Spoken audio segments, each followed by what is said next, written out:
Hey, I'm Pat B, And I'm Adam Willis. and you're listening to Geek Down here on WEMF Radio. It's just something that puts me in a good mood. Why? Because I got all the pictures and I'm about to all of a sudden, hold it. So much better. Ladies and gentlemen, welcome to another episode of the Geek Down here on WEMF. I am Pat B. In the house, I turned to my left. My man, Jeff. I gave him a pound because he's always down. Black Adam Willis. Yes, sir. Yes, sir. Look how comfortable I'm getting in here, too. Yeah, I noticed that. Dude. You got your feet like kicked up on this. You're not home, my friend. It's not your living room. Feels good. Wait, why don't you pull up the Barker Lounge and sit there? Yeah, right? I got the lazy boy inside. Right. Seriously, just keep your pants on. All right. Adam was just over there, like Oh, hand yeah. tucks down his pants like Al Bundy. And the cat you may see fiddling in the background there, turning knobs and hitting switches and talk about just Johnny. Yep. You're always technical. Yeah, that's right. I have wires to jangle. Wires to jingle, jangle, jingle. And it spurs so merrily along. I'm going to turn you down because that was blaring in my ears right there. All right, but also maybe that's a job for the man who's actually qualified to do so. That's why he's on the ones and twos and 3, 4, 5, 6, and 7. This is internet radio business, y'all. We're talking about DJ Herbie Herb. Hey, everybody. Hey, wait, hold on. Why was it all sexy all of a sudden? I don't know. That was actually a nice, deep, yeah, but that's warm. well. The rest of it's like, hey, Inflection. kid, how you doing? Welcome to Geek Down. He's like, hey, my name is Herb. I'm trying different I things. want to get to know you. And if this turns you on at all, you can call me out. Yeah. What 976? We ordered 976 GEEKDO. It almost works. Yeah. Almost works. All right, but no, we have an action-packed, fun-filled show for you, dude. We got reviews, so many movies. So many movies. I actually saw, a lot of movies this week. I ended up going out to see Birth of a Nation that you guys had reviewed on the show, which I caught up with. What'd you think, man? Did it make you ashamed of being I had to go into work afterwards, and I was just like, I am not in the mood right now to deal with Well, this. It's Not the feel-good movie of the summer, you know. Well, since you're the boss, you have like fear of being overthrown. Well, I just had, I don't know, it just kind of gave me that pit in my stomach, like 12 Years a Slave without the somewhat happy-ish ending, and just Wow. Okay, I know it was all hard, brutal. but that's like some next level stuff. Yeah, man. It's like deep and hyper deep. I'm just fiddling with my headphones here because I'm getting some like loud sound, and I'm not sure if that's me or if that's. Are you guys okay with that? Just want to make sure we are not having technical. Sounds good to me. You're good. And you're good? We get the background music that's a little it is. wiry, but... Yeah, background music a little loud. Herb, can you turn that down if you get a chance? All right, thank you. All right, but no, I'm sorry, man. I cut you off because your feet are seriously... You're getting like, higher? Be like hanging dude, from would you like a pillow, my brother? That feel good. No, I've been going to a lot of movies. I recently got a membership to the Coolidge, so I get free movies Monday through Thursday look at now. you, highfalutin, frou Yeah, ass. it was like it's a great investment because I go there all the time anyway. Now I can just go for free. Not bad, not bad. There's a couple of things I was hoping to look into for the show for that. Yeah. Didn't know you had the Connect, man. I don't. I just paid flat out of my pocket. Okay. No, never Like mind. $250 or something like that. I thought you could hold us down. Like, Adam Willis is you don't want to know what you got to do for free movies anymore, man. No, it's not he could do. You just hold the back door open, flash and flood metal. Right. All right, but no, we do have some news to cover. Let me jump right into this sucker. Hold on a second. We got some bummer news again. Yeah, dude. Honestly, this one didn't affected me a little more than I thought it would. Right. Yeah, I did too. I knew his work. We're talking about Steve Dillon. Yeah. Well, actually, dude, pretty famous. Yeah. I mean, artist. especially, and it's funny because we got the news that he passed, and he died pretty young too. He's only 50. What was it? 54 years old. 54. Yeah. Mm-hmm. And I was scrolling through my phone, get some news and stuff, and I came along that story, and I instantly looked over to my bookshelves right there, and the first thing I saw, funny, was Welcome Back, Frank, The Punisher, and Preacher sitting right there. So both the two big novels of his work, and I instantly grabbed a volume of Preacher and was just thumbing through it, just seeing how brilliant some of that artwork and that story is, and it's so the perfect balance, I think. Right, with Garth Ennis and well, yeah, and but Steve I Dillon, always look at those books when they were drawn by people like Rob Liefeld, where it's like the artwork is trying to be like extra hard and jagged and hardcore, and these people are muscles and bones and widow's peaks, and balding on top, and guns and hands with calluses and all. I'm like, I can't relate to this. I'm 7, but I eventually, like, not when I was 7, I was reading Punisher, but later on I got to know Steve Dillon's work. Oddly enough, through Punisher. Yeah. When it was in the Marvel Knights series. So it wasn't actually written by Ennis for a while. It was written by Daniel Way. Yeah. And that combination of Way and Dillon was just like the perfect storm at that time. I'm like, these stories are awesome. They're badass. They're hardcore. But also the art just looks so good. Yeah, I mean, Yeah, especially right? like with that Preacher stuff. Like, there's so many. I mean, anybody's not familiar with those books. Like, there's so many interesting characters to draw, like Arseface and Yeah. things like that. Just like these weird, demented, twisted kind of characters that you can just have so much fun with.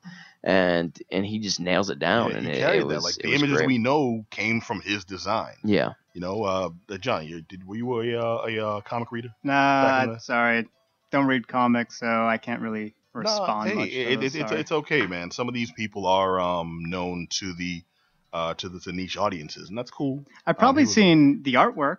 Undoubtedly. Yeah. Undoubtedly. His biggest bit of exposure outside of those that we named, the Wolverine title. Yeah. After Wolverine Origins, the comic, the graphic, not that whack ass movie, but Wolverine had a couple of books like solo where they tried to expand his story after the origins. The origins fake out, man, because it was like, oh, he's James Howlett, not this guy named Dog who we thought with the hair and stuff. Yeah, Did he? but it was Steve Dillon's artwork. Yeah, did Dillon do Judge Dredd as well? Did he do a Judge Dredd run? He did Age think Judge he Dredd. did. I never read it myself, so I've never read it research. either, but I do know he did do a hand in that, which I might actually now have to check out. And this cat did tons of stuff. Let me do the quick breakdown here because to anyone who's unfamiliar, we've just been kind of rambling about comic artist Steve Dillon. He passed away just recently at age 54 years old. That's young. Pretty young, yeah. Now, he's best known for his work with writer Garth Ennis, we mentioned, on Hellblazer, Preacher, and The Punisher. You're right, he did do Hellblazer too, which I'm reading right now. You're reading Hellblazer? Yeah. Like rereading? Or is Yeah, there, I'm reading for the first time. I'm taking my. Wow, look at you. I've read a few books. I'm going through the whole thing. Adam so. breaking cherries here. Yeah. All right. I'm so sorry. Not popping them, breaking them. Yeah, busting grapes. Letting them know. Where's that red lipstick? Oh, Jesus. To mark the forehead. Okay, stop it. All right, now Dillon had been he's been working in comics since 1978.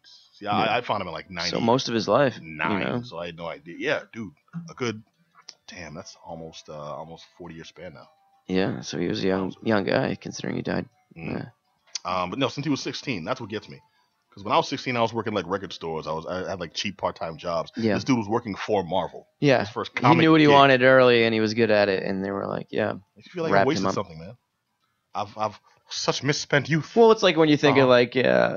of like Orson Welles did like Citizen Kane when he was like 23. Yeah, don't tell me that those stories, man. You That's know, it's stuff like that. Or like David Bowie. When we had the thing when David Bowie passed, we were thinking like how much he got done by the time like. Yeah. Oh no. By the time he was our age, he had like half his. We can't half start his music. holding ourselves to Bowie status. No life will ever right, seem right, complete. right. But no, actually, here's a wild story. Well, true story though. You've seen Beverly Hills Cop. Yeah. Eddie Murphy was like I think 22 or 23. Yeah.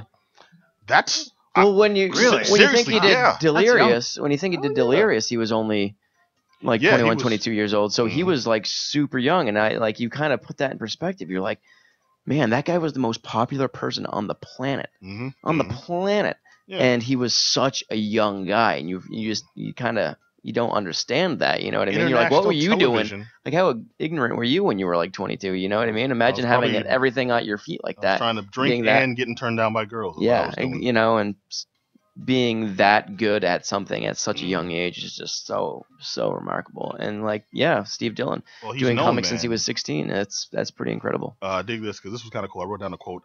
He's known for deeply expressive, often humorous style. That's what I mentioned. Actually got me into the Marvel Knights series, but his work was actually described as his pages were as fluid as camera work, as efficient and composed as theater. One of my favorite pages that he's done. It's in Preacher, and I forget exactly. It's been a while since I've read it.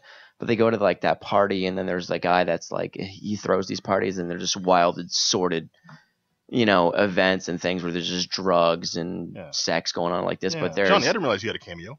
Yeah. No, I'm kidding. And so there's a panel where this guy's like basically parking a bicycle on a guy's ass, And just the way he draws it, and the way that it's Yeah, told is just I, so funny. It's so I'm a funny. little thankful I don't remember the panels quite as vividly as you apparently. Right. No, it's so funny, and you're just like, it's one of those things. If you're in public, you're like laughing. People think you're crazy. You know, it's such a Well, sometimes you got to park a bicycle in someone's house. yeah. It's like this wild party. I mean, and when you know Preacher, you know there's stuff in that that's just so wild. Like Yeah, that. he also did a little more. Yeah, I was gonna say family friendly. Actually, I can't think of a single. I mean, he did work on like Deadpool. He did work on Wolverine. Did work on the Punisher. Yeah, Punisher. None of these are family friendly titles. Really, yeah.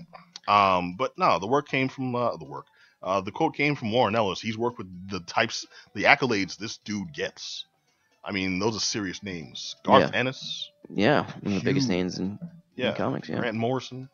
Warren Ellis. Yeah. What has Grant Morrison done? Has he done anything popular? I don't know. I may have heard of this one person. Yeah, he's written a few books. There's a guy named Steve Lee. No, Stan. But let's see. Newer audiences got a taste of his work. As Preacher was adapted for the AMC show. We covered that on this show. Yeah. People don't realize that Steve Dillon was actually an executive producer on that. Yeah. Yeah, so it's partly because of him that we even got that show. Yeah, big bummer for that show going forward. Absolutely, you know. Well, I mean, I think it pick up enough steam, and now there'll be the draw for anyone who was a fan of his and hadn't gotten up on it to see what they've been missing. You know, like this the more of the homage factor. All right.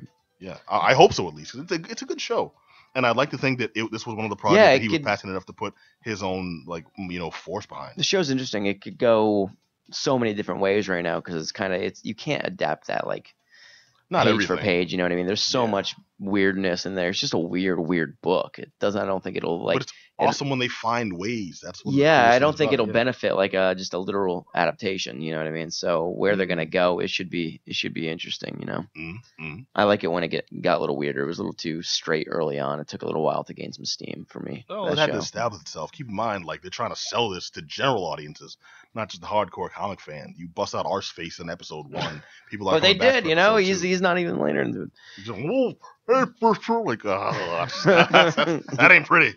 Yeah. All right. Well, basically, the cause of why did I say? I gotta stop saying that. But the cause of death, according to a tweet from Garth Ennis, the family was kind of hush hush on about this, so I'm not sure how appropriate it was. But it was actually appendicitis. He had a ruptured appendix. And he basically just assumed it was food poisoning. He was in town. He was in New York. Wow, so he just kind of sat on it. Yeah. He was here in America. He was in New York. He's English. Anyone doesn't know.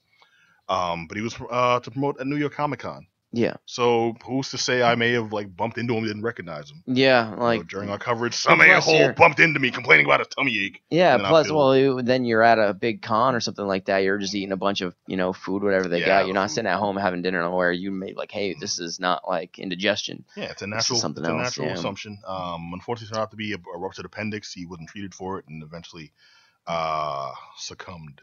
Wow, that's terrible. Because that's a very preventable thing. Yeah, but let's try to remember for the work, because I mean, no one wants to hear like you'd like to think at the very least they went out with a harrowing story.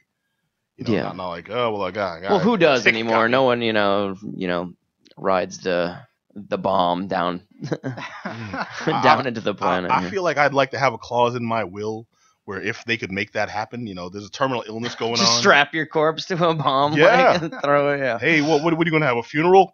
Please. Yeah. Yeah, you can drop me into a grave from we'll 30,000 feet. Riding an A-bomb all now. Actually, that'd be bad because it might kill everyone who's there to mourn me. Okay. We'll retool this plan. Maybe just like send me down on a dud. There you go. Yeah. Okay, but it just lands with you like down. You know what? Hey, if they can find some way to work the inertia, as long as I'm upright with my hand rigor mortis up in the air with the cowboy hat. There you go. Yeah. Sure. Just get a tape recorder on my chest that goes yahoo! Yeah, and a cowboy hat which you've never worn. Okay. We'll get the newsboy style here. There you go. All right, but no, Steve Dillon, I dug his work, man. Yeah, of course. I've got a bunch of his old books. These are things I've cherished because it was partially that art that got me into certain titles that I dig to this day. The main one is Punisher because that's a book I was always against, and I never realized that the artwork was such a defining factor.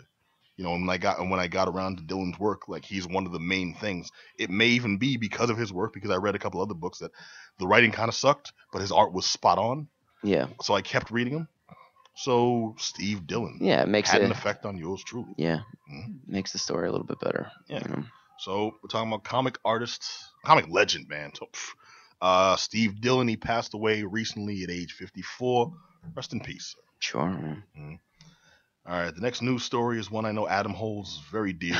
I love it when you start a story that way. You are a hardcore board gamer, my friend, and this man is pissed. I always like it. Yeah. Well, no, this is a good thing of weird news, but robbery at the Spiel Game Fair in Germany inspires a new game itself. Now, early this month, the game publisher Luddy Creations noticed that their cash box had disappeared from their Game Fair spot. And this is a quote from the cashier that was working there. This whole thing happened in the 10 seconds it took to look in their back warehouse for a game real quick. So basically, someone came up, asked some questions. I'm looking for this. I know you guys have that. And they said, yeah, sure, I think we do. Let me check over here and see. And they turn around. Yep. A few seconds later, they turn back. I'm sorry, sir, we don't have... What? Person gone. Cash box gone. It's nice. It's a slick little like cash. It's like the Foot Clan, you know. Like you say it was ninjas. Yeah. Taken up by ninjas. Makes you wonder It's where like you had that cash box. That stored. scene in Ninja Turtles where the old woman's like, checks the window, turns around, her radio's gone. She's like, huh? All I want to know is how the hell they get all those bells off the dummy without making a single one. That's tinking. in part 2, right? Yeah. Got a Raphael. train dude. I can't do it. I'm not that good. What I want to know is like why he's so surprised, but that's like one of the tests. Like, how did every other one of the ninjas allegedly? Well, I assume pass, they get you one know? or two, maybe 3 if they're good. We This work dude in had like concealment, 45. Yeah, he had his hands full. Yeah, and not even like in a way where it's conceivable. I scooped them all up. You see, That's it's the like thing, they're too. like this, so you can't like. When they find him, he's got like both hands. Like, what did you use? Yeah. Your feet? Like, I used the force. There was Ninja Turtle 2 goofs. Yeah. Twisted. I used the gun. Okay, no. This is where it gets wild. According to police, Luddy Creations had been hit by a group of professionals that had robbed a few other outlets with varying success. Now, they had narrowed it down. They've got all this information on the people that did the crime, but don't have the people that did the crime. It was just kind of... Yeah. I'm trying to wrap my head around because they knew that it could only be like perpetrated with people who had a specific knowledge of the products and of the product's value. So they knew what to take, what to ask for, what to leave, what would take the longest to look for, so they'd have the most amount of time. Yeah, so that rules out a lot of people. Yeah, you know what I mean. So you kind of got like the searchlight on a certain group, but you can't prove it. Yeah, I'm like they're there, okay. Like lock them in a room with like 45 seconds before you release the gas. So, you'll get your you'll get somebody. That's a terrible way. That's horrible. Let's not do that. I think I saw that in the movie. Yeah, like Ice-T. Nice tea movie. Oh, where I get all my information. All right. Well, with this, what came from this was Luddy Creations designer Dave. I'm gonna try to say this right. Turkzy created Steal This Game, a game he made in one day. He made it that Saturday, and the company posted a Kickstarter for the game later that night. So in that same day, in the span of like probably no more than 3 days, they get robbed, really pissed off about it, and then you know what? I'm gonna make a new game based off of this game, and it's a game where dig the premise. The premise is stupid, man. Premise is unique. It's a card game where players play a board game publisher at a big convention, and the thief, another player plays the thief, attempting to rob that publisher's booth through dice rolls, guesses, lies, and card shuffling. So, Johnny, you and I are playing this game. Yep. You're the convention company. The company at the convention, and I'm just some random jackhole. I walk up. So you've got cards and accessories, correct? Yes, Yeah. I do. Yeah. Right here we have some lovely rares. And through asking questions and putting down different cards, I get questions to ask you. I get ways to distract and like different maneuvers I can use. Basically, my purpose is to jack the $49.50 you have in that drawer there Oh. by putting forth what has to be like days of research and God knows what. But I like the concept of they took something so negative and made something positive out of it. And it's very slick putting it on Kickstarter because it's like now the kitsch factor is going to have people going to invest in it just for the sake of, dude, they did this, the balls. Right. I need to know more. And I mean, I would. Sure, yeah. Okay, you don't sound convinced. All right, well, I would. And, dude, tell me I'm wrong. To date, the campaign has raised over $17,000. Really? $17,000 for more than $4,000. What was their goal? Their goal was like 600. The goal was low, and it was a $5 minimum package.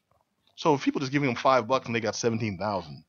Cats would jazz about a hell of a lot of people, yeah. Oh yeah, they're also. But you can also donate more, so right? Yeah, you can. I think that's probably what a lot of them were, but still, that's a good chunk of change. That is a good chip. Yeah. So let it be known that guy may be a so-so game designer, exceptional marketing. Marketing guy. No kidding. The original loss was like $400, and 17,000. Yeah, that's a good. Yeah, that's a nice return. So insurance can suck it. Yeah. Did they get some sort of like news coverage when the theft happened? As far as I know, this is the news coverage. That is new. So us talking about it is, the news coverage came mostly from not just them getting robbed, because that's the thing that happens, and it had happened a few times, but they got robbed and then made a new game, and that's what got them press. Okay, so I was thinking it was ironically enough, he says while we're giving it press. I thought it was just the theft itself generated news coverage, and then they thought, oh, let's capitalize on this. But if that's not the case, they just it's more like an accidental. Pretty much, yeah. Success. I mean, dude, I don't get mugged and think, you know what? I got jacked. Let me create a line of self-defense videos and market those. Like, you're not the audience I want to. Yeah. I'm not gonna go to you for my. It's like Daniel LaRusso putting out a karate video, Well, no, he put out a video on how to be a bully. It was just, that was good. You find some people having a good time on a beach, you kick sand in their face. You find some people enjoying a Halloween party, you hose them down. You personally rub up against the guy's ex-girlfriend. Exactly. She needs to know. Okay, this is how the shower gets down. And we are old, okay? If you got those references, shame on you. It's past your bedtime. Well, anyways, the Kickstarter's still up. It's up till, I think, maybe the end of this month. Luddy Creations. If you Google that name, it should be one of the first things that comes up. And the game is called Steal This Game. And I encourage you, it's not like steal this album. Don't steal the game. Invest in the Kickstarter if you want. I don't even know it's possible to steal the game. Steal the game? Well, it's a postcard game, so maybe. Yeah, maybe. You gotta be real quick. You gotta ask them to find something in the back for you, and then. Then just whip it out. Huh? All right, we're starting to run over time. So let's jump right into the reviews, because, dude, actually, you got the. I'm a little jealous. You got to see Ben Affleck. Oh, I shouldn't. No, you shouldn't be. Okay, this man got to see Ben Affleck in The Accountant. Yeah, so I wouldn't say you should be. You should be jealous about anything. This is. Lay it on us, man. Why did it suck? Apparently. Yeah, no, it did. It just flat out sucked. It's just a bad movie. It starts with the script, but it's Ben Affleck playing an accountant. He's on the severe social end of the autism spectrum, and so basically, if you're thinking about it, he's like a Rain Man mixed with like a Jason Bourne, or he's trying to do a double. He's trying to do a double Matt Damon steal and doing Jason Bourne and that guy from Stuck on You. No, but what's it? The Boston one. How you like them apples? Good Will Hunting. Yeah, so it's like how a combination. How do you forget Good Will Hunting? We are in Boston right now. Yeah, relax.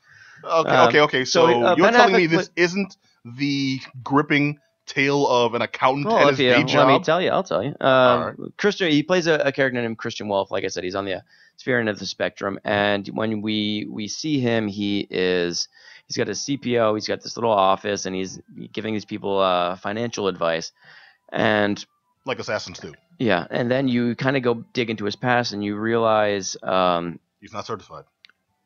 Come on, man.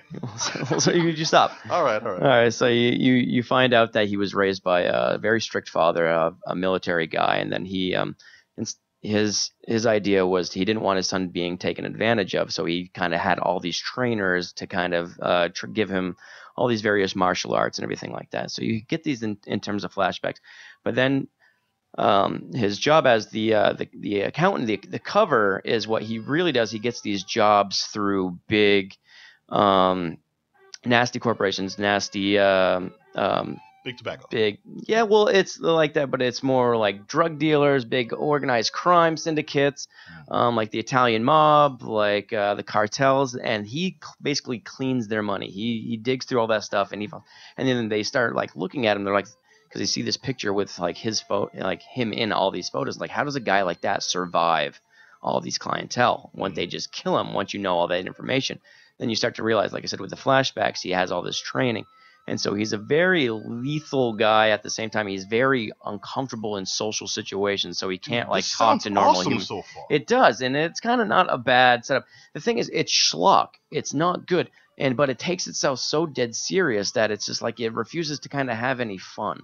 You know what I mean? Okay, and so this has a cast of like Jeffrey Tambor, it has John Lithgow, it has Anna Kendrick, it has J.K. Simmons, like you mentioned. Yeah. A very stellar A-list cast, very high qualified actors that are way overqualified for this kind of crap. Like I said, it starts with the script. It's just kind of not really written that well. It gets to kind of all these things that it kind of abandons.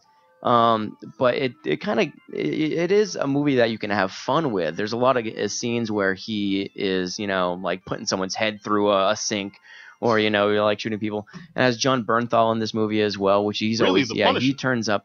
And then there's kind of a few secrets that get revealed towards the end of the movie that when you kind of see them, you're like, are you just kidding me? It's not like a nice like big like pop reveal and you're like, oh man, that was really awesome. You're like, are you serious? Well, okay, like no spoilers, but is this on some remember like the Robert De Niro movie Hide and Seek, where it's like maybe we think it's the one guy we're watching, but he's really like two people or some dumbness like that? No, this is straight up. He is who he thinks. He has all these identities. So, like I said, his name is Christian Wolf. That's what they're like going after. But he's had all these different identities, and he's killed off every one of them. And so there's this one. J.K. Simmons is the police chief and in charge of finding him, and he has this girl that's kind of coming up through the force. That he's like, you have basically to the end of the month, or I'm gonna fire you if you don't get this guy. So she's working overtime, and she kind of is like digging up, and you see there's like this surveillance video of him taking out like the mob. He takes out like 9 guys with their own weapons, and there's stuff like that. So you see like this incredible like hand-to-hand combat and stuff, but then it's mixed with like this really awkward, he can't express himself, and he has like these nervous twitches that he does where he blows on his hand, and it's just really I feel like I said, it's really uncomfortable. I'm going to hell for this, but everything you say there, I'm envisioning an action movie starring Corky from Life Goes On. Yes. It's like one big Robot Chicken sketch on the big screen. See, there's a few things. There is like a weird montage of him doing accounting. And so there's stuff like that. He shoots a guy, adds up the numbers. But an accounting action scene. Yeah. So, it's like takes that pen, sharpens the pencil, draws. But he's like a savant, and you see him like the way he kind of cooks these books, and it is interesting to watch. And one of the things he has one of his kind of tics that he can't control is he needs to finish. So when he's hired to do this job, what sets everything in motion, like this company, like a robotics company, hires him to kind of go back because they're missing money. So they know he's the best, and everything for the company looks on the up and up. Mm-hmm. And so when that montage, like I said, he can't, if he doesn't finish a task, he goes nuts. It's like severe OCD. Like there's an early scene where he's doing a puzzle, and he's missing one piece of the puzzle, and he starts losing it. And so we see him did he play it straight, or did he do like full on? Well, Donald that was the kid. So when he's older, yeah. And then like he said, he can't finish because once he finds it, all of a sudden the company for some reason he's like, thank you for your time. Here's your money. We're done. He's like, no, I'm not finished. And then you see him when he gets home, like kind of going nuts. He's like, hitting himself in the shins with like a piece of wood. Like he's going crazy. Yeah, but then with that company, like I said, that he's hired from, that stops all of a sudden around that company, which was a robotic company that was supposed to be up on the up and up. Mm-hmm. All these people start dying, and all these things kind of, and you start, there's something weird going on. Maybe the company's not as legit. And so straight laced. I don't understand. So it's that, and then like Anna Kendrick's in this movie. She basically plays a damsel in distress. Well, she's good. They didn't use her. She's good. They didn't use her at all. She was she connected with him because she's another accountant. So they kind of like he can't connect with people, but when they're talking about math and interesting stuff, and he's like, "Oh, look at this number," like that, and she's like, "Oh, cool," because she actually finds it interesting. Yeah. But then they're sitting on the couch together trying to have like a romantic anything. He's like, gets up and kind of turns into Forrest Gump, you know. Which there is one more part. Like I will throw in one more thing. There is a scene where there's more than just the awkward nerd sex. Yes, there is a scene where he's taking out these 2 hitmen who are after him, and then they attack this couple that he helped get out of financial debt. And wait, he helps the innocent too? Yeah, he helps people too. So with his accounting, he's such a whiz. He helps people with their finances. So he basically snaps this guy's neck, and he looks up and he sees this old couple look at him like, oh, and he gives this Forrest Gump wave like, just kind of turns his hand over, and then he's on his way. They're like, oh my god, it's just so ridiculous. Like I said, so if that seemed like a lot, it was just like a very convoluted plot. You kind of really didn't know what was going on, and when you think about like this guy being an assassin, being an accountant, and the accounting montage and such, it was a little much. Sounds like it had promise. It is an interesting script. It is like, it is in that Jason Bourne thing where this guy's such a savant. Such a savant that he has that weird tunnel vision focus. Like I said, like with a task, I don't know if it's like offensive or brilliant. You know what I mean? Okay. Then I guess bottom line, is Ben Affleck poised to be the next Matt Damon? Well, Ben Affleck plays it's like the dream role for him because he plays like a piece of like white toast. He doesn't have to have like emotion. You know what I mean? He can just go. Wow. He's just a blonde he's like the new Boston hero. He's come a long way from the pederast. He's a great director. I'll give him that. He knows filmmaking. Oh, didn't he direct this movie? No, he didn't. But like I'm saying, so as an actor, that right I don't there think from the beginning would have. I mean, I thought this was a Ben Affleck joint. Interesting. No, isn't this his script? I don't know. Didn't he write? It wasn't a script like his baby, something that he's been trooping around for a very long time. I don't think so. And he took it. So what I overheard on different podcasts. Wait, hold on.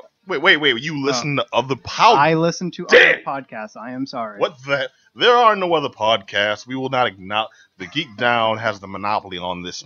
Now, what do you got, man? All right. So different podcasts, they mentioned that you overheard. No, he didn't. That I overheard through the grapevine. No, he didn't write this. He didn't write this. No. So apparently Ben Affleck was his script, and he was trooping around for years trying to get it funded, and no one would ever fund it. I just don't think of Argo.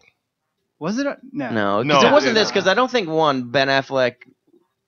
He didn't write this, and two, I don't think he has a lot of trouble financing dumb action movies anymore. I mean, somehow Jiggly got made. That's not right. So I think this guy has projects that he can just. I don't think he's got to struggle anymore. All right, but this is one you'd recommend cats actually see. No, I don't think. If you have, that extra money, there's other things at the box office right now you could see, like Jack Reacher, which we will review. We will review in a Jack little bit. Reacher, but Godzilla. This is a movie that's, like I said, has a lot of great actors and a lot of people you like.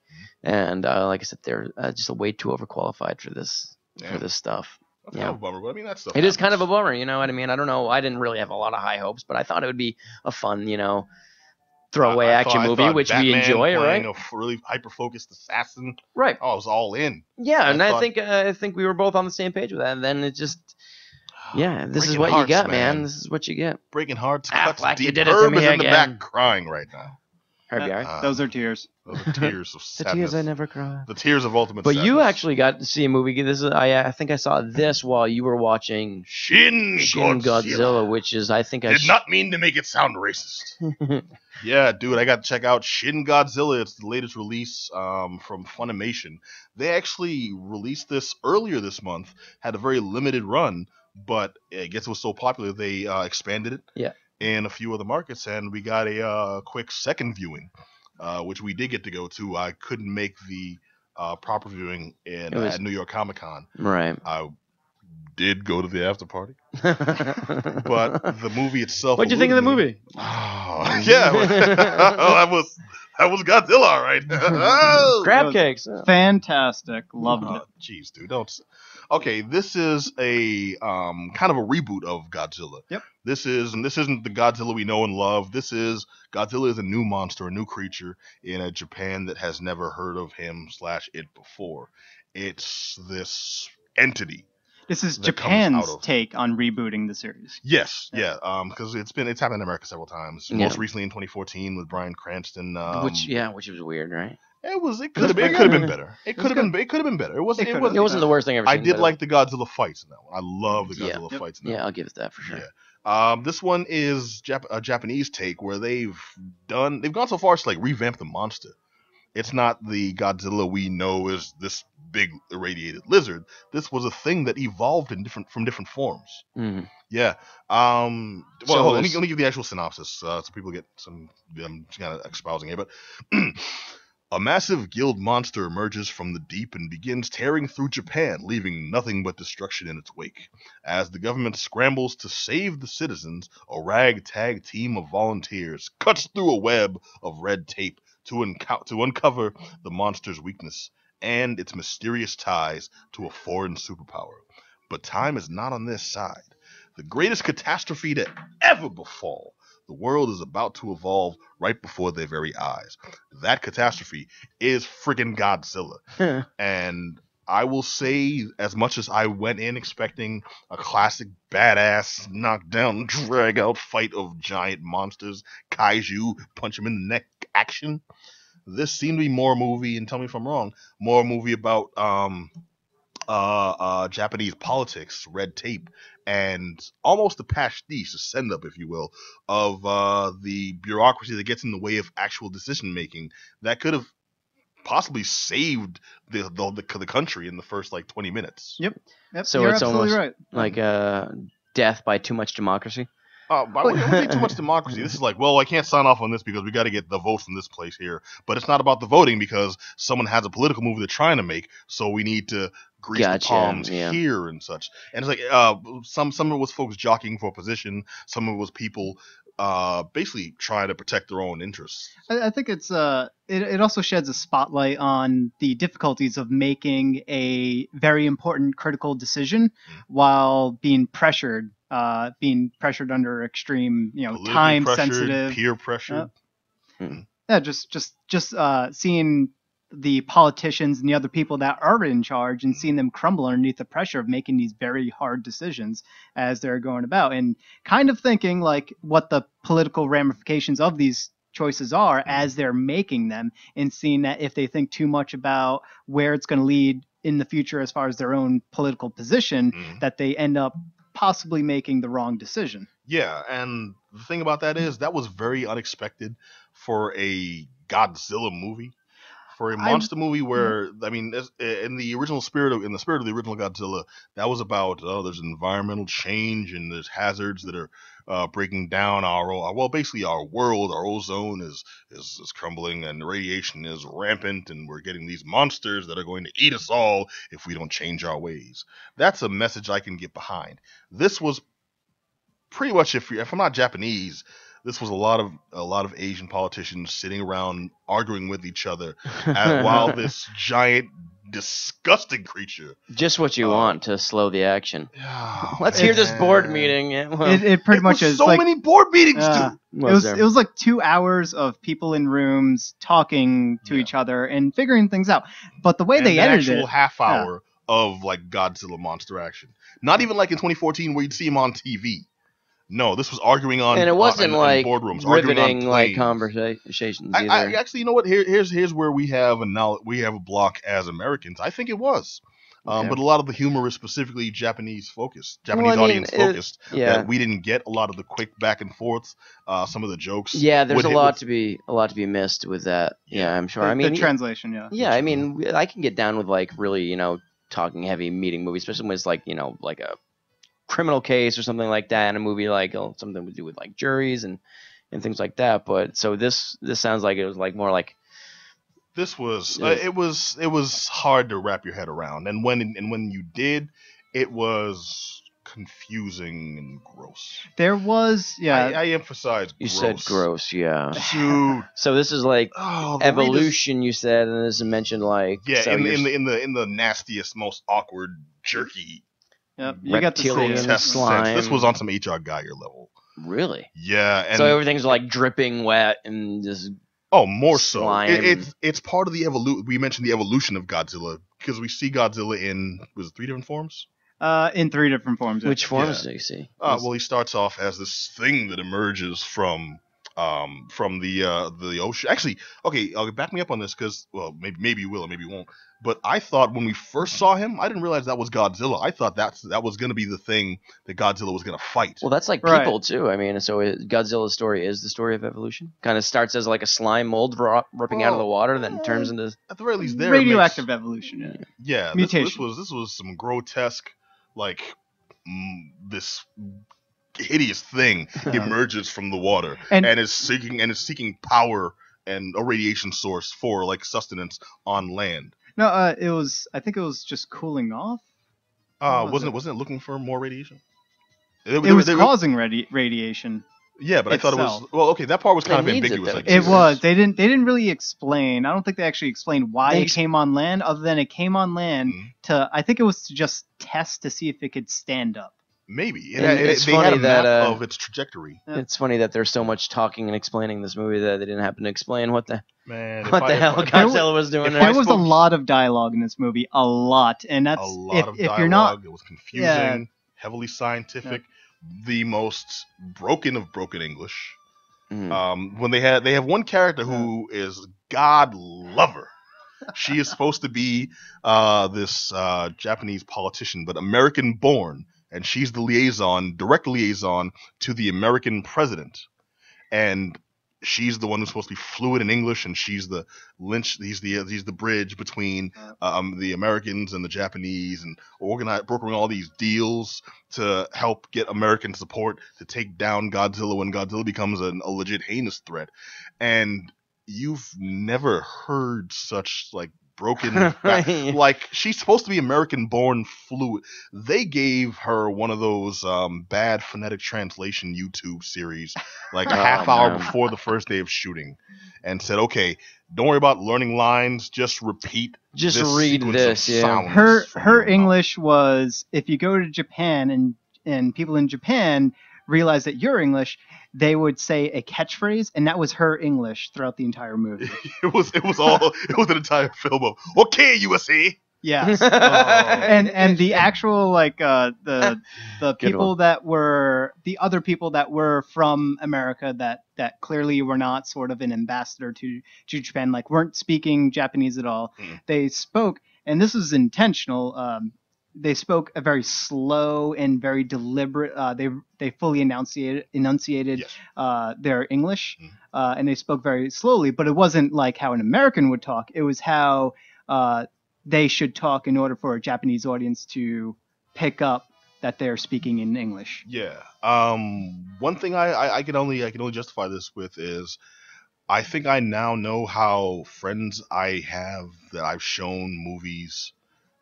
Where there's like an American speaking Japanese. Oh, isn't this guy's fluid? Check him out. The skill that required the research in this role. They're like, oh yeah, no, that's great. No, his French is spot on. His Japanese is amazing. His Chinese is.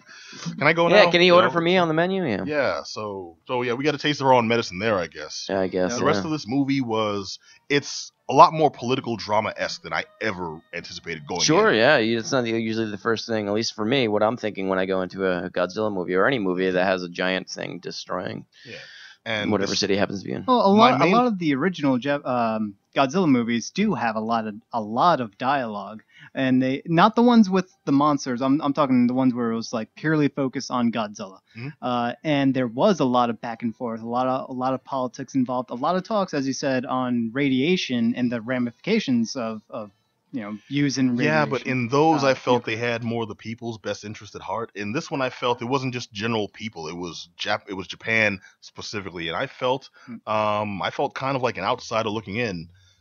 because I'm not directly from Japanese culture, and I felt this was heavily centric on there to the point where I understand why they didn't release it. It wasn't like a worldwide, international release that ran in theaters on a regular run. It only played in specific places at specific times because it's meant, and I blatantly meant for Japanese audiences. Yeah. Well, Very it's like the movie The Mermaid I saw. Remember I did a review of that? Yeah, I remember and that. that was, it's the same thing. Raved about it, great, like most popular movie in the world. Had never heard of it. And never heard of it. Yeah. Yeah. I was like, well, I gotta go check that. It was playing one theater, but that theater was packed in like a matinee. Yeah, this They one they love it, controlled they controlled the run, and I mentioned Gross before. That was part of Godzilla's evolution. One thing they've done now is they redesigned the creature itself.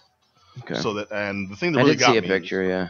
mostly I've got trypophobia, and every second this thing was on screen, I'm just like uncomfortable and itching and squirming in my seat, because normally we know Godzilla as he's got like those weird scales on him, and that's part of his design. This new design now, every single one of those scales is just like a large break in the skin. That's part of the evolution. The creature is too big for its skin.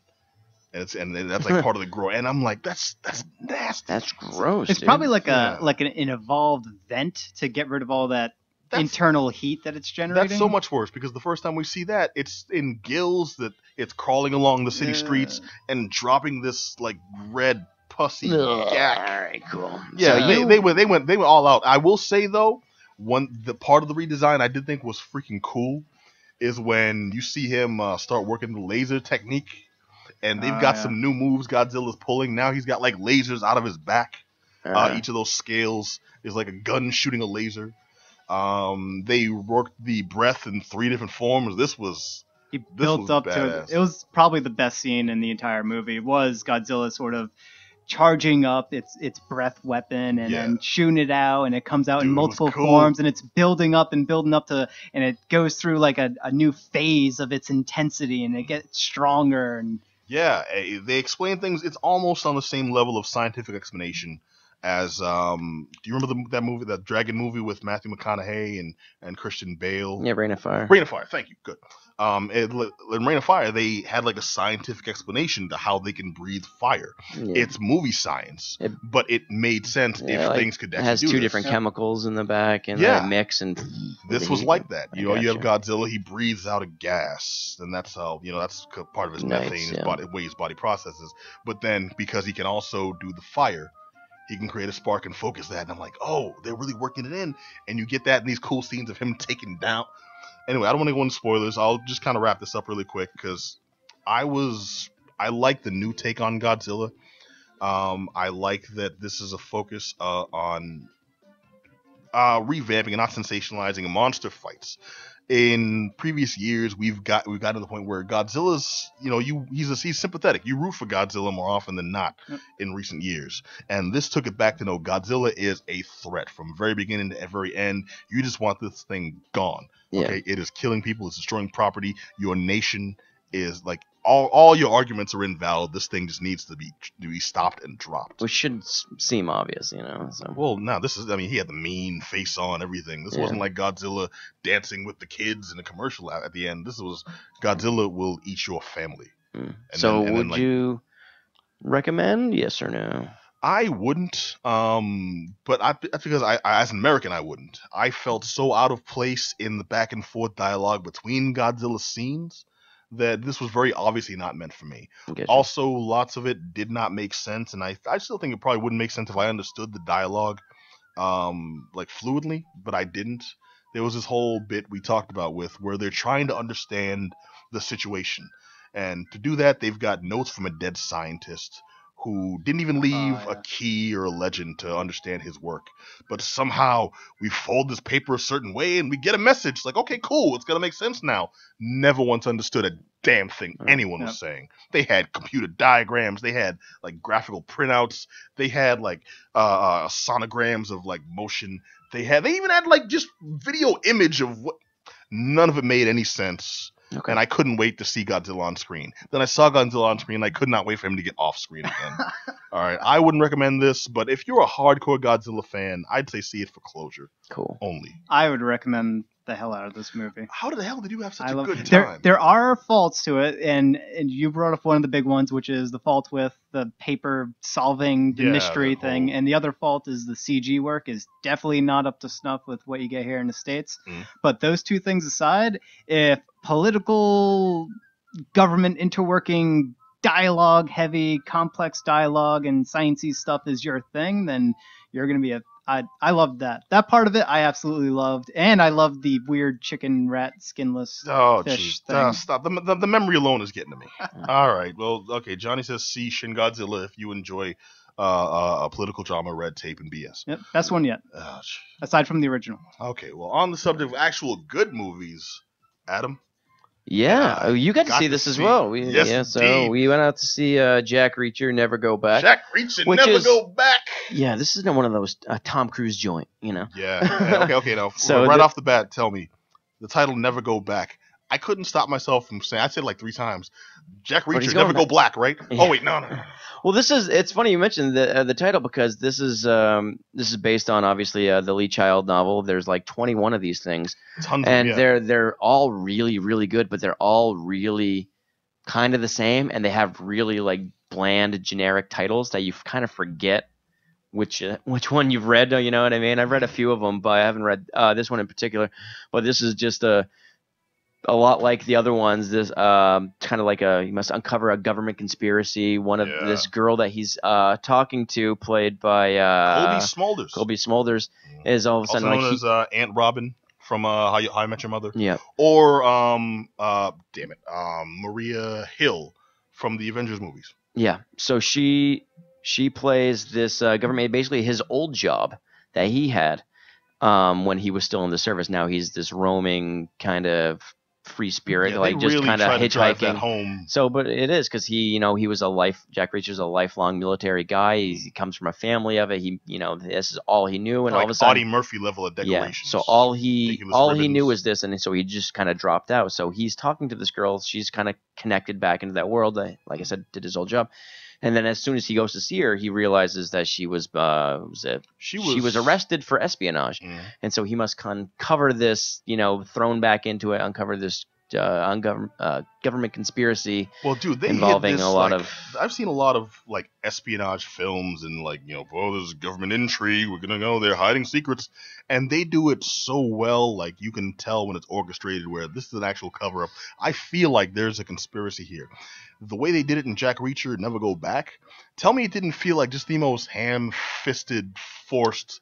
Obvious the thing railroading. was, it was so quick though. Like all of a sudden, like he just jumps in and then he's like, "Okay, I got to bust this girl out of prison." You know what I mean? Like, yeah, but I would be too if I was someone with Jack Reacher's skills and they just approached me like, "Oh, I'm here to see my friend Adam Willis. He's not here anymore." Okay, what's he on vacation? No, he's in jail. He's a traitor to his country. Okay, can I get some information? No, get out. Like, what? No, but it's funny you're here. Now piss off. Yeah. Yeah, it was very. I'm not going to jump to conclusions because I didn't read the book. I imagine this is one of those parts of the story that possibly had a longer play out, so it would make more sense. And in the movie, you only have a certain amount of time, and they wanted to get it all in. Well, so that part was it's like 5 minutes. That maybe find out wasn't. She's in jail. I'm breaking her out because I'm Jack Reacher. Yeah, I mean the kind of the guts to this thing, the like the meat and potatoes of it all was. Once he gets her out of prison and they're together, all of a sudden they're thrown a curveball and they have this young girl with them that's supposedly Jack Reacher's daughter that he didn't know about. See that and part, so she's a young girl. That part felt really TV movie to me. Yeah, so at the same time it's throwing this young girl who's kind of had a very rough life up to that point in the custody and with these people that are very much not parents. They don't know how to talk to a young girl. They don't know how to act around them. They don't know how to handle it. And so this kind of makeshift nuclear family that's developed is kind of interesting. And it's just like they don't know quite what to do. They try to dump her off, and they realize they can't because she's in danger.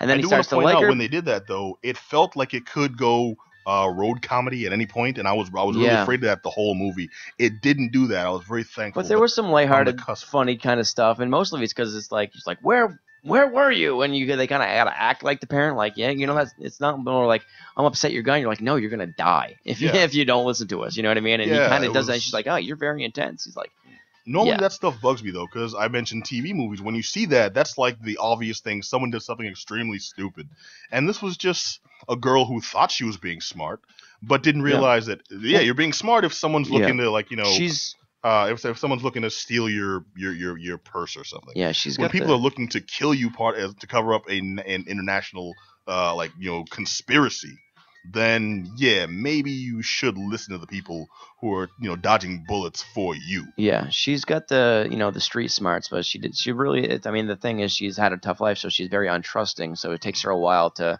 really understand what's going on. Obviously, I mean, to be fair, like Adam, the movie. you're untrusting. Yes, Come on. yeah, quite like. This man trusts nobody. And so Not even the Jack movie Reacher. gets off really fast. Like I said, there's a lot happening right away.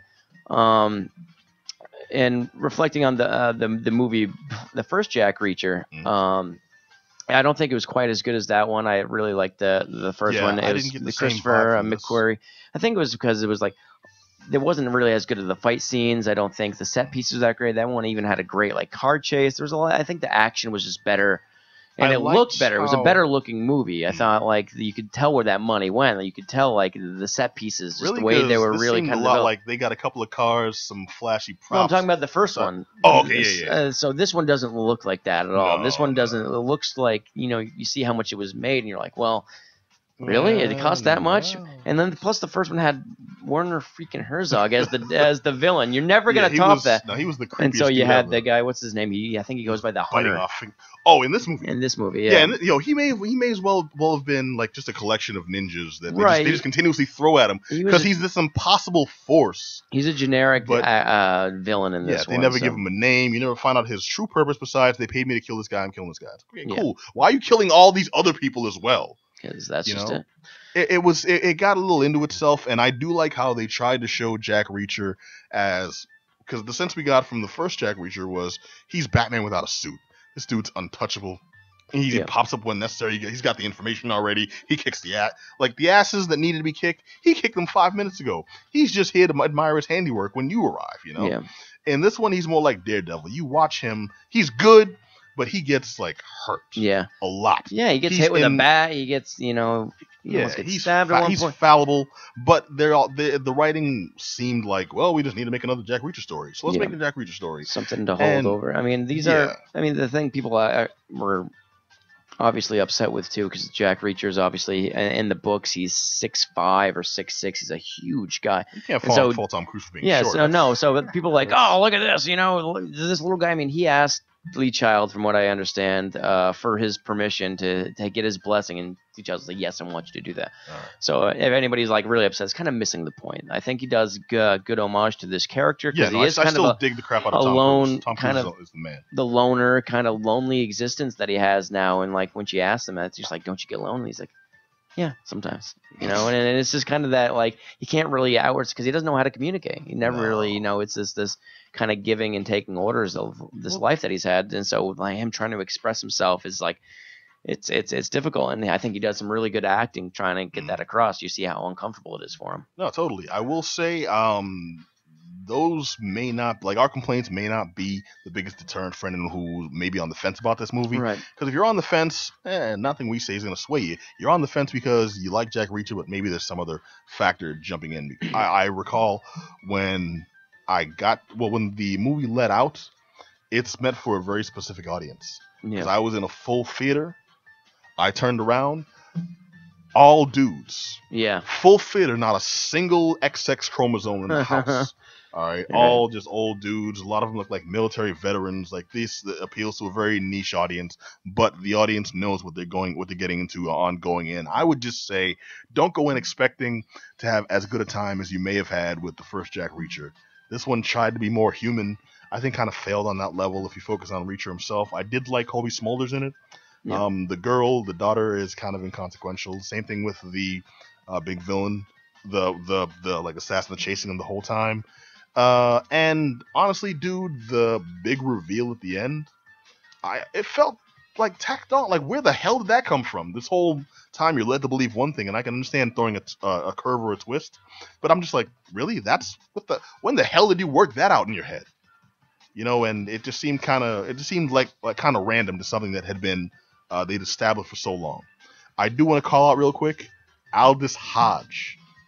For a long time, I've touted Aldous Hodge on this show, and you look at me like you're looking at me right now, because Aldous Hodge is the brother from Leverage. Mm-hmm. He played Hardison the Hacker. Yeah. He's done like bit parts on like Castle. Yeah, he just gets beat up in this movie. Yeah, but he gets his ass handed to him a lot. But this is like him doing legit work, like legit acting work, where he's not essential, but he a major part of the storyline play out. Mm-hmm. He wasn't. Like they could have replaced him, I guess, with another character, thrown him in, but he did his job in this. He was good. He was good, and finally a standout performance. I like this dude. I like when actors that are like that had seemingly been resigned to like second and third tiers get a chance to shine. This will be. I still think he's second and third tier, but it definitely it's a bigger movie. It's a big. It is though. That's just the facts. I think this is definitely a bigger movie though. Okay, yeah, true. Second and third tier up against Tom Cruise. Exactly. I think is okay. But at the same time, you said Kobe Smulders, like she gets all the time to be just as powerful as he is in this movie, just as much screen time. I think like. If you go back to the Mission Impossibles, to make this really quick, like he has really good female characters in his movie that are on the same level as he. Yeah, and so these are really, just saying as a female role, see that in action movies a long time that they share screen time with the biggest action star in the world. You know what I mean? I bought her as like a cold military person. Yeah, I believe her in that role. Also, she did a little body work for it. You can tell in a couple of scenes, and it's just paying attention to these kinds of character traits. I think are good. I would recommend anyone who's into Jack Reacher see this. If you're not, there's other movies to go and get your action fixed. Sure, like The Accountant, which you shouldn't see. Like Godzilla, definitely watch that. I'm waiting on John Wick 2. Get your Wick dead. John Wick deer. Yeah. John Wick deer. All right. John Wick, the Wickening. All right, so this has been the Geek Down here on WEMF. I want to thank you all for joining us for another action-packed, fun-filled episode. I want to remind you can catch us every Monday nights right here on WEMFradio.com. If you heard anything on this show you want to chime in on, have an opinion, or you really want to tell us why we need to see Jack Reacher 3 Back in the Habit, hit us up at geekdownradio@gmail.com, or just hit us up on the website at geek-down.com. Also, social media, we are all over the place. If you're watching the broadcast now, it's twitch.tv/thegeekdown. Oh, I'd like to add to that. If they want to actually chime in live, they can do that on Twitch. Yes, they can. Got a feed right on the side. Huh. And also, if you want to hear our melodious voices and audio, you can also check us out on SoundCloud/Geekdown, on iTunes /TheGeekDown, on YouTube /Geekdown, on Facebook /Geekdown, on Twitter /Geekdown. And you can always hear us right here on Monday nights, 9 p.m., same bat time, same bat channel. But I hope you'll join us. Until then, be excellent to each other. Peace. Here Now Live, promoting Boston's local scene since 2005. HereNowLive.com. I love dumpling.